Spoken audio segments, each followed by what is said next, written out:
Assalamualaikum warahmatullahi wabarakatuh. Perkenalkan, nama saya Nabila Nuriyayat dengan nomor NIM 8568910066, Prodi PGSD, Fakultas Keguruan dan Ilmu Pendidikan, Salut Arga Makmur, Bengkulu.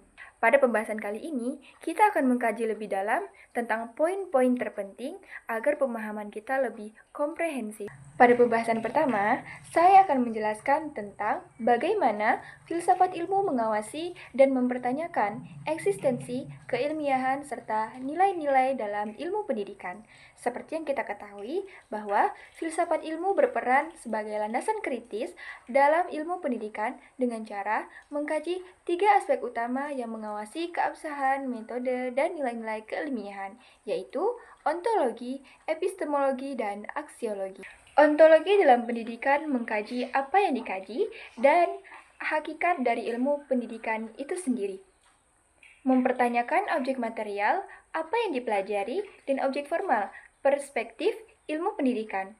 Cara penerapannya yaitu dengan memastikan apakah pendidikan yang diterapkan benar-benar berfokus pada pengembangan manusia sebagai subjek didik atau hanya pemindahan pengetahuan, serta menegaskan batasan apa yang ada dalam realitas pendidikan. Selanjutnya, epistemologi mengkaji bagaimana ilmu pendidikan diperoleh dan dibangun, mencakup metode, validitas, dan sistematikanya, mempertanyakan metode penelitian, teori-teori pendidikan, dan validitas pengetahuan yang diajarkan. Penerapannya dengan memastikan metode pendidikan yang digunakan, pendekatan kurikulum strategi, teruji secara ilmiah, logis, dan dapat dipertanggungjawabkan kebenarannya. Terakhir, yaitu aksiologi, mengkaji untuk apa ilmu pendidikan itu digunakan yang mencakup etika, nilai, dan tujuan penggunaan ilmu.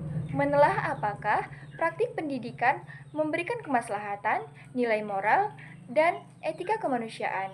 Penerapannya dengan memastikan tujuan akhir pendidikan adalah membentuk karakter, kepribadian luhur, dan meningkatkan kualitas hidup manusia. Kesimpulannya, bahwa filsafat ilmu memastikan ilmu pendidikan tidak hanya berkembang sebagai ilmu teknis, tetapi tetap berlandaskan pada hakikat manusia yang benar, metode yang valid, dan nilai-nilai moral yang luhur. Selanjutnya, saya akan menjelaskan tentang bagaimana pendidikan yang bermakna dan bernilai turut memperkuat filsafat ilmu. Hal ini bisa diintegrasikan dengan nilai-nilai etika dan karakter ke dalam struktur berpikir kritis, yaitu ontologis, epistemologis, dan aksiologis, mengubah ilmu pengetahuan dari sekadar penguasaan teknis menjadi proses kemanusiaan utuh yang berempati, reflektif, serta relevan bagi kehidupan manusia. Penerapan nilai dari aksiologi ilmu, yaitu dengan pendidikan bernilai memastikan bahwa perkembangan ilmu pengetahuan tidak bebas nilai, melainkan terarah pada manfaat kemanusiaan, keadilan, dan kelestarian lingkungan. Dengan pengembangan berpikir kritis dan reflektif, pendidikan bermakna mendorong individu untuk mempertanyakan landasan ontologis, apa yang dipelajari, dan epistemologis, bagaimana cara mempelajarinya. Pendidikan bukan hanya tentang kecerdasan otak, tetapi juga karakter. Hal ini mencegah pengetahuan disalahgunakan dengan memperhalus perasaan dan menguatkan jiwa. Landasan filosofis kurikulum. Filsafat ilmu menyediakan kerangka kerja bagi sistem pendidikan, memastikan kurikulum tidak hanya sekadar fakta, tetapi pemahaman mendalam tentang kebenaran.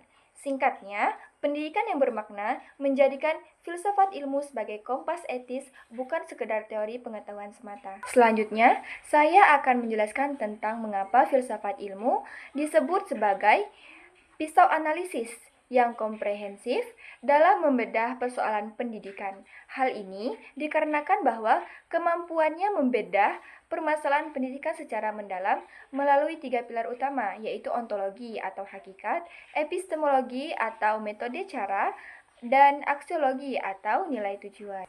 Ketiga aspek ini bertindak sebagai alat sistematis untuk mengevaluasi landasan teoritis dan praktis pendidikan agar konsisten, valid, dan beretika.